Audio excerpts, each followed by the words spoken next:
নমস্কাৰ বন্ধুসকল, স্বাগতম জনাইছোঁ অল ইনফো ইন আছামিজ চেনেললৈ।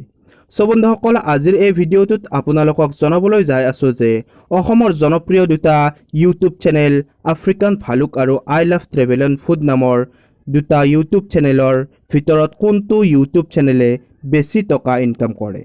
তেন্তে পলম নকৰি আজিৰ এই ভিডিঅ'টো আৰম্ভ কৰোঁ। প্ৰথমতে আলোচনা কৰোঁ বিকাশ চেত্ৰীৰ I love travel and food নামৰ ইউটিউব চেনেলটোৰ বিষয়ে।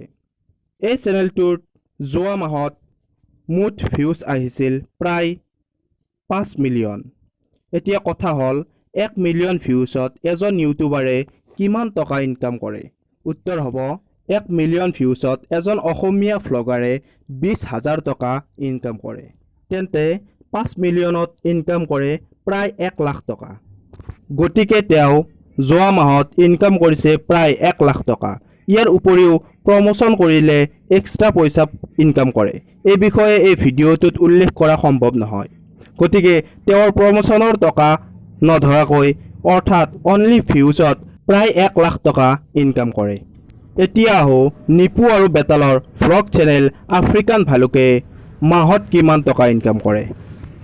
যোৱা মাহত আফ্ৰিকান ভালুকত ভিউজ আহিছিল প্ৰায় 3.5 মিলিয়ন। গতিকে আফ্ৰিকান ভালুক নামৰ ইউটিউব চেনেলটোৰ পৰা নিপু আৰু বেতালে প্ৰমোশ্যন নকৰাকৈ মাহত প্ৰায় 80,000 টকা ইনকাম কৰে। এই দুটা ইউটিউব চেনেলৰ ভিতৰত আপোনাৰ কোনটো ইউটিউব চেনেল সকলোতকৈ প্ৰিয়? কমেণ্ট বক্সত জনাব। আৰু এনেকুৱা ধৰণৰ ভিডিঅ'বোৰ চাই থাকিবলৈ এই চেনেলটো ছাবস্ক্ৰাইব কৰি বেল আইকন ক্লিক কৰি দিব। ধন্যবাদ।